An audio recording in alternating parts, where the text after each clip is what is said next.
헷갈렸어요. 네, 물의 순환, 말씀의 순환입니다. 네, 물의 순환, 말씀의 순환이란 제목으로 우리가 말씀을 함께 상고하겠습니다.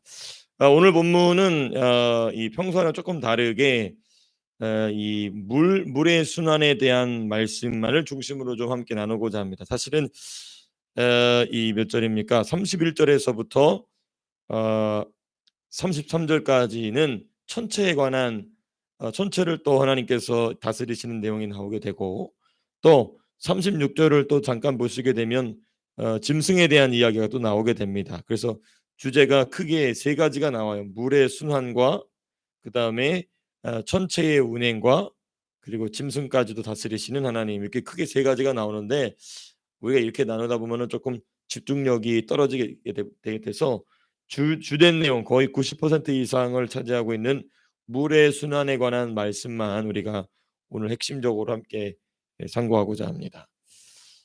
먼저 이 물의 순환에 관한 말씀은 몇 절에서 또 몇 절까지 되어 있느냐? 22절에서부터 먼저 30절까지 물의 순환이 첫 번째 등장하게 되고 기록이 되어 있고, 그리고 이제 34절에서부터 35절까지 두 구절이죠. 그리고 나서 이제 36절을 건너뛰어서 37절과 38절이 역시 물의 순환에 관하여서 the circulation of waters on the earth, 지구 안에서의 물이 어떻게 순환하는가, 이제 이거에 대해서 말씀이 기록이 되어 있습니다. 자, 제일 먼저 우리가 이제 22절에서부터 이제 첫 주제부터 좀 가만 우리가 천천히 살펴보시게 되면, 하나님은 물의 순환을 주관하신다. 지구 안에서의 물의 순환, 물이 이렇게 돌아가는 거예요. 바다에 있던 물이 더워지면은 공중으로 올라가서 구름으로 뜨고, 그 구름이 높은 산맥에 부딪히게 되면은 그게 또 비로 또는 눈으로 또 땅으로 내려오게 되고, 또 땅으로 내려온 물이 또 흘러서 또 바다로 들어가게 되는 이런 중요한 이 물의 순환이 하나님께서 주관하시는 것이다. 근데 이게 중요한 게 있습니다. 이 자연 세계의 물의 순환은 생명의 존재와 깊이 연결되어 있다는 것입니다. 물이 순환해야 지구 위에 생명들이 살아갈 수 있는 것이죠. 하나님이 이 생명의 존재와 깊이 연결되었다는 것이 이 생명을 살리기도 하지만 이 생명을 죽이기도 합니다. 이 물의 순환이, 예를 들면 하나님이 생명을 가진 존재들을 살리기 위하여서 물을 순환하시기도 하시지만, 하나님이 생명을 가진 존재들을 심판하기 위해서도 물의 순환을 사용하십니다. 이 홍수를 보시면 그렇죠. 홍수, 노아의 홍수를 봐도 그렇죠. 또는 가뭄, 물의 순환이 멈추는 겁니다. 물의 순환이 멈춤으로써 기근이 발생하여서 하나님 앞에 징계를 받는 경우도 있죠. 이와 마찬가지로 제가 이 말씀을 보면서 무엇을 발견하게 되었느냐? 자연 세계는 물이 순환해야 육신적 생명을 얻습니다.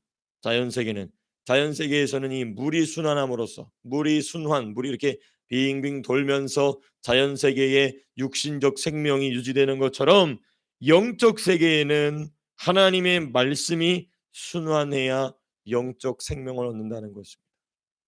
하나님의 말씀은 물과 같아서 그 물이 들어가는 곳마다 그 생명을 살린다는 것입니다. 오늘 찬송으로 부른 것처럼 가물어 메마른 땅에 성령이 단비를 내려주셔서 우리로 하여금 영적인 생명이 소생하게 한다. 우리 속사람을 강건하게 한다는 것이죠.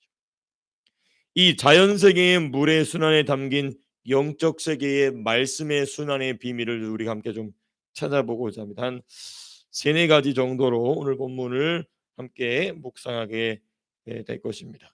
먼저 이 물의 순환은 출발지가 존재한다는 것입니다. 22절에서부터 23절도 그렇고, 또 28절에서부터 29절도 그렇고 34절도 그렇습니다. 예를 들면 22절 보시면, 내가 눈 곳간에 들어가였느냐? Have you entered the storehouses of the snow? 눈이 저장되어 있는 창고가 있다는 것입니다. 눈이 저장되어 있는 창고에 들어가 봤느냐? 이제 이 말씀을 더 하시죠. 또 28절, 29절 보시면, 비에게 아비가 있느냐? Does the rain have a father? 이렇게 되어 있습니다. 또 이슬방울은 누가 낳았느냐? Who fathers the drop of the dew라고 되어 있어요. 이 말은 무슨 말이냐? 모든 물의 순환에는 출발지가 존재한다는 것입니다. 눈도 그렇고 우박 창고도 그렇고 구름도 그렇고, 이와 마찬가지로 말씀의 순환에도 출발지가 있다는 것입니다. 그 말씀의 출발지가 어디냐? 우리가 엘리후가 발언하는 것을 통해서 잠깐 우리가 묵상했었지만은 하나님의 입이 곧 모든 말씀의 출발지입니다. 하나님의 입에서 나오는 말씀, 곧 그것이 기록된 말씀과 기록된 말씀을 깨닫게 하시는 성령의 조명, 성령의 영감, 이게 바로 영적 세계의 생명의 순환이라는 것입니다. 네. 다만 본문은요, 우리가 좀 주목해야 될 것은 무엇이냐? 심판과 연관된 부분이 부각되어 있습니다. 예를 들면 23절 그렇게 되어 있죠. 내가 환난과 교전과 전쟁의 날을 위하여 이것을 남겨두느냐, which I reserve for times of trouble, for days of war and battle, 이렇게 되어 있습니다. 하나님께서 이 말씀의 순환에 관하여서, 영적인 말씀의 순환에 관하여서 이 비밀을 감춰두셨는데 특별히 심판과 연관된 부분이 부각됐습니다. 왜 그럴까? 욥을 낮추시고 회개하게 하기 위하여서 하나님은 이 심판과 징계에 관련된 부분을 부각시켜서 말씀하신다는 것입니다. 동시에 그러나 34절 한번 보시겠습니다. 34절 같이 한번 읽어보겠습니다. 시작. 내가 목소리를 구름에까지 높여 넘치는 물이 내게 덮이게 하겠느냐? Can you raise your voice to the clouds and cover yourself with a flood of water? 이렇게 되어 있어요. 이번에는 넘치는 물이라고 되어 있는데 영어로는 with a flood of water 되어 있습니다. 이게 뭐냐면 물의 홍수죠. 홍수. 이건 무엇이냐? 물론 이 홍수는 역시 심판과 깊이 연관되어 있는 부분이기도 하지만은 저는 이 말씀을 무엇으로 치환했느냐? 이 넘치는 물을 하나님의 말씀으로 치환하게 되면 이사야 11장 9절의 말씀, 무슨 말씀이 있습니까? 여호와를 아는 지식이 이 바다가 물이 바다를 덮은 같이 여호와를 아는 지식이 세상에 충만하게 되리라. 이게 참 중요한 말씀입니다. 여호와를 아는 지식이 홍수가 나서 온 지면을 덮듯이 여호와를 아는 지식으로 충만하게 될 것이라는 것입니다. 자, 그다음 우리가 이제 이 말씀의 이 자연 세계의 물의 순환지의 출발점이 있듯이 하나님의 말씀의 출발지가 있다. There is a beginning point, the starting point of the word of God, which is the mouth of God. 하나님의 입술, 하나님의 입이다. 자, 그런데 우리가 한 가지 더 생각해 봐야 될 게 있습니다. 그러면 이제 이 땅에서의 말씀의 출발지가 있다는 것입니다. 천상으로부터 하나님의 말씀이 떨어지게 되죠. 그게 이제 성경이죠. 근데 이제 그것이 이 지상에서 어디로부터 퍼져나가야 되느냐? 교회입니다. 교회. 네. 교회. The church is the beginning point of word of God to the world. 이 세상을 향한 하나님의 말씀의 출발지로 주님이 이 지상의 교회를 세우셨다는 것입니다. 그러니까 교회는 물이 순환하는 곳입니다. 하나님의 생명의 말씀의 물이 순환하는 곳이에요. 이 교회를 찾아오는 자들마다 하나님의 말씀을 통하여서 그 영혼의 갈증이 해소가 돼서 내가 이제 살겠다 하는 태도가 나와야 돼요. 그런 태도가 나오게 하는 교회를 주님이 이 땅 가운데 세우기를 원하시는 것입니다. 우리 교회가 그렇게 쓰임받게 되기를 우리는 간절한 마음으로 기도하는 줄로 믿습니다. 그 하나님 앞에 간절한 마음으로 기도해요. 또 이 교회에서 하나님의 말씀의 물이 흘러나가야 되는 것입니다. 복음을 전도를 통하여서, 선교를 통하여서, 또 여러 가지 이 사역들을 통하여서 이 진리의 말씀이 흘러나가는 이 시작점, 그게 바로 이 교회가 된다는 것입니다. 자, 두 번째, 이제 25절을 보시면 이런 표현이 있습니다. 누가 홍수를 위하여 물길을 터주었느냐, 이렇게 말씀하세요. 홍수를 위한 물길이 있다. 물의 순환을 주관하시는 하나님은요, 물의 순환의 시작뿐만 아니라 물이 흘러갈 길도 만드시는 분이시다. 25절 보시면 Who cuts a channel for the torrents of rain and path for the thunderstorm, 이렇게 되어 있습니다. 여기 보면 채널이라고 되어 있어요. Channel and path for the word of God. 하나님의 말씀을 위한 채널, 그렇죠? 하나님의 말씀을 위한 path, 하나님의 말씀을 위한 길, 수로가 있다는 것입니다. 물이 흘러갈 길도 인도하셔 만드시는 분, 이와 같이 하나님은 말씀의 출발지이시면서 동시에 하나님의 말씀이 흘러갈 통로도, 수로도 지금 주님께서 만들어 놓으셨다는 것입니다. 하나님께 하나님 말씀이 흘러갈 통로도 주관하신다. 수로도 통로하신다. 그 제가 다시 한번 반복해 말씀드린다면은 하나님의 말씀이 흘러갈 통로가 바로 교회입니다. 조금 더 자세하게 얘기한다면 the church is a channel, church is a path for the word of God. 하나님의 말씀을 위한 채널이자 하나님의 말씀을 위한 path라는 것이죠. 그래서 교회는요 하나님의 말씀이 흘러가도록 지속적으로 말씀을 받고 말씀을 깨닫는 일에 힘써야 됩니다. 그리고 하나님 말씀을 깨닫는 일에 힘쓸 뿐만 아니라 나아가 받은 말씀, 깨달은 말씀을 지속적으로 흘려보내야 됩니다. 이 지속적으로 흘려보내는 일에는 크게 두 종류가 있어요. 첫 번째는 권면입니다. 믿다가 낙심한 자, 믿는데 방향이 잘못 나가는 자에게 믿는 자로서 권면해야 돼. 권면. 네, recommendation. 그렇죠? 네, divine recommendation이라고 할 수 있을까요? 그다음에 두 번째 뭐냐? 전도입니다. 불신자에게, non-believer, 그렇죠? 예수 믿지 않는 자에게, spiritual gentile에게 이 복음을 전하는 것, 전도입니다. 그래서 제가 이제 1월부터 우리 내년에 이제 주일 오후부터는 무엇을 해야 될까 기도하다가 사실 지난 금식하면서도 성령이 잠깐 이렇게 조명해 주시기도 했는데 우리가 전도를 하러 나가야 되겠구나. 한 달에 한 번 정도 우리가 이렇게 전도를 나가는 게 중요하겠다. 그래서 뭐 여러 가지 뭐 전도에 대해서 우리가 부담 가질 필요 없습니다. 사람을 끌어안는 것까지 이게 막 이 전도에 대해서 부담이 돼 그럴 필요 없어요. 우리는 가서 전하기만 하면 됩니다. 그래서 전하기만 하면 되는데 하여튼 그래서 그 방법에 대해서 제가 좀 더 기도하고 여러분들과 함께 나누고자 합니다. 우리 열심히 잘하고 있어요. 기도도 열심히 하려고 애쓰고 있고 또 말씀 사역도 열심히 하려고 애쓰고 있는데 한 가지 빼먹고 있는 게 있습니다. 뭐냐? 전도예요. 복음을 전하는 일. 복음을 전하는 일에 우리가 좀 힘을 써야 되겠다. 그래서 우리가 그런 일을 위해서 여러분들 계속해서 기도해 주시기를 바랍니다. 이 일이 바로 뭐냐면 말씀이 흘러갈 길을 예비하라. 우리 이사야 40장 30절 말씀 우리 한번 잠깐 찾아보시겠습니다. 이사야 40장 30절 말씀. 이사야 40장이 아니군요. 제가 잘못 찾았습니다. 잠시만요.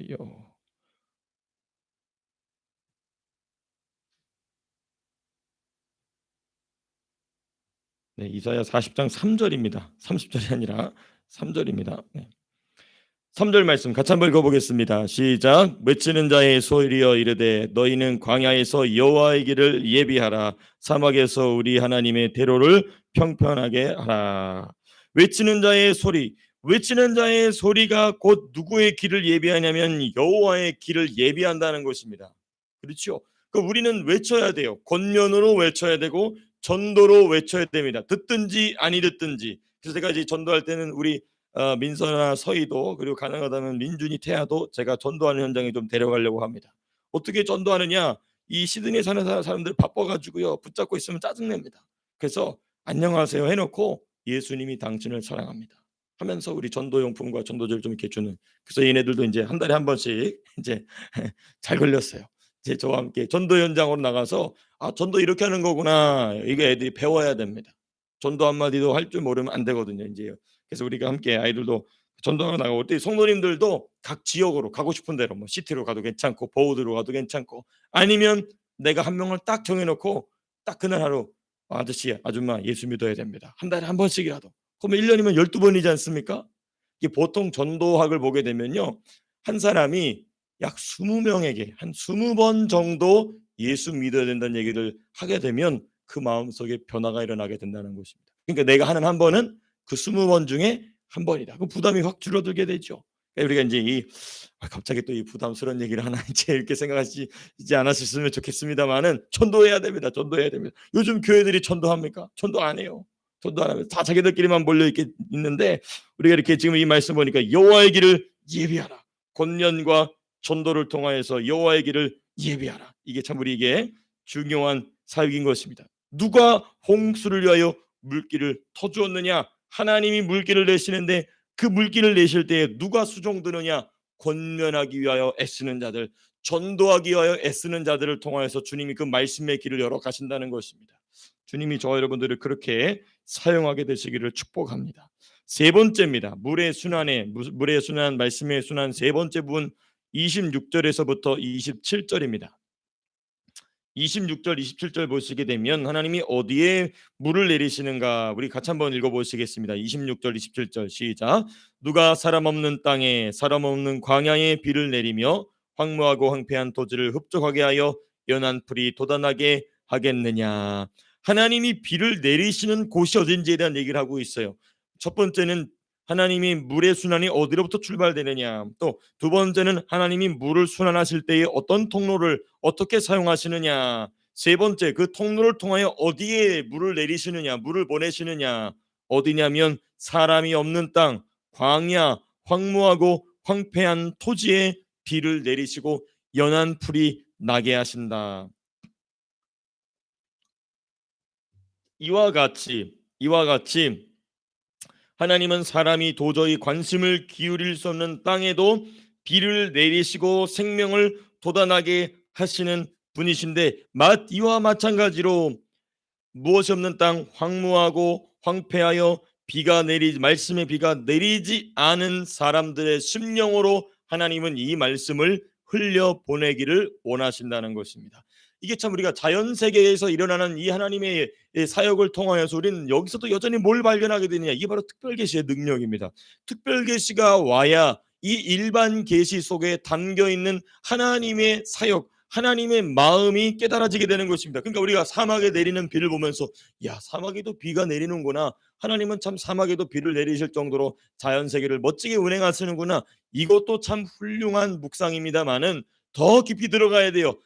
저 사막이 누구의 마음이구나, 내 마음이구나. 저 사막이 나를 통하여 하나님의 말씀을 받아야 될 사람의 마음이구나 라고 우리는 이 욥기서를 보면서 묵상하게 되는 것입니다. 이게 바로 특별 계시의 능력인 것입니다. 일반 계시, 이 하나님께서 창조하신 천지, 창조하신 창조물을 보고도 뭘 발견하게 되느냐, 예수의 사역을 발견하게 되는 것입니다. 이게 창세기 1장에 담겨있는 이 7일 동안의 창조입니다. 제가 이것을 스승님께 배우면서 제가 머리에 엄청난 충격을 받았어요. 하나님의 천지 창조를 믿는 것도 우리 신앙에 참 중요한 것이지만 그게 목적이 아니라는 거예요. 천지 창조 안에 담겨 있는 예수의 7대 사역, 그게 창세기 1장에 나와 있다는 것입니다. 우리가 이제 나중에 한번 창세기를 함께 공부하게 될 텐데 그 모든 사역 하나하나가 전부 예수의 사역인 것입니다. 그거 말씀하시기 위해서 하나님이 천지를 창조하셨다는 것이죠. 이게 바로 특별 계시 능력인데, 원래 본문으로 좀 돌아와서, 오늘 두 아이가 와서 그런지 오늘 성령이 저를 더 밀어주셔서 자꾸 본문이 준비한 것 말고 딴 얘기를 자꾸 하게 되는데 좀 죄송합니다만은 이 녹화된 파일을 잘 들으시면서 다시 한번 들으시면서 잘 동전하시게 되시길 바랍니다만은, 이 원래 내용으로 돌아와서 이와 같이 주목받지 못한 곳에 말씀을 부으신다는 것입니다. 이것은 고린도전서 1장 27절에서부터 29절, 하나님이 약한 자를 들어서 강한 것들을 부끄럽게 하신다는 말씀이거든요. 마치 무엇이냐, 하나님께서는 사람들 눈에 주목받지 못하는 자에게 하나님의 말씀을 풍성히 부으셔서 이 세상에서는 약자 같아 보였으나 지나놓고 보니 누구보다도 강한 자로 바꾸신다는 것입니다. 두 번째, 하나님이 광야에 황무하고 황폐한 토지에 비를 내리셔서 연한 풀이 돋아나게 하신다. 새로운 순이 돋아나게 하신다는 것은 무슨 의미냐? 광야와 같이 메마른 땅은 곧 어떤 누구의 집이냐? 귀신의 처소입니다. 광야와 같이 메마른 심령 상태의 사람은 그 사람 속이 귀신의 집이 되는 거예요. 근데 거기에 무엇이 보내져서 하나님의 말씀의 물이 흘러 들어가서 그 메마른 땅을 적시니 더러운 귀신이 더 이상 그 집을 자기 집 삼을 수 없고 누구의 집이 되느냐? The dwelling place of Holy Spirit, 성령이 거하시는 처소로 변화받게 된다는 것입니다. 그래서 우리는 권면에 힘써야 됩니다. 믿다가 잘못된 방향으로 나가는 사람, 믿다가 침륜에 빠진 사람, 넘어진 사람, 주저앉은 사람 뿐만 아니라 믿지 않는 사람, 여러분 믿지 않는 사람의 심령 상태는요, 그 속에 완전히 귀신의 소굴입니다. 귀신의 소굴이에요. 그래서 자기가 말하는 게 자기 생각인 줄 알고 말아요. 자기가 판단하는 게 자기 판단인 줄로 생각합니다. 근데 그 불신자가 죽을 때에 어떻게 죽냐면 그 자기를 속였던 귀신이 자기 안에서 나가는 것을 보면서 괴로우면서 지옥으로 간다는 것입니다. 이때 이것을 누가 그것을 안타까운 마음을 가지고 막아들 수 있느냐? 저와 여러분들입니다. 예수 믿는 우리가 하나님의 말씀의 통로가 되어줘서 당신이 예수님의 사랑을 받고 있는 존재입니다라는 이 말 한마디가 그 심령 안에 엄청난 충격을 일으키게 된다는 것이죠. 그게 약 20번이면 그 사람 마음에 변화가 일어나게 된다는 게 우리 전도학, 우리 신학교 가서 공부하게 되면은 전도학에 나오는 아주 중요한 이론 중에 하나입니다. 이와 같이 하나님께서 이 말씀을 통하여서 주목받지 못하는 자를 주목받게 하시고 메마른 땅과 같이 귀신의 처소가 된 사람의 심령을 하나님의 성령이 거하시는 처소로 바꾸신다는 것입니다. 이 사역을 위해 쓰임 받는 이 말씀의 수로, 마음의 말씀의 통로로서의 교회의 사역, 너무너무나 중요하다. 이번에 우리가 참 너무나 여러분들 성도님들께서 성령의 감동에 순종하셔서 우리 교회의 수준의 이 재정 수준에 넘치도록 헌금을 해서 6,600불, 와, 한국 돈으로 환전해 보니까 500 몇십만 원이 나오더라고요. 야, 제 인생의 제 통장이나 이런 이 잔고에 확인해 본 적이 없는 돈이, 이게 하나님께서 큰 은혜를 주셨습니다. 이와 같이 우리가 계속해서 이 말씀을, 복음을 전하는 사역을 위해 애써야 될 줄로 믿습니다. 자, 마지막 부분입니다. 하나님 말씀의 순환, 물의 순환 곧 말씀의 순환 세 번, 마지막 네 번째 부분은 제 38절에 나옵니다. 우리 38절 말씀 같이 한번 읽어보겠습니다. 시작. 티끌이 덩어리를 이루며 흙덩이가 서로 붙게 하겠느냐. 티끌이 덩어리를 이루며 흙덩이가 서로 붙게, 이게 무슨 말이냐?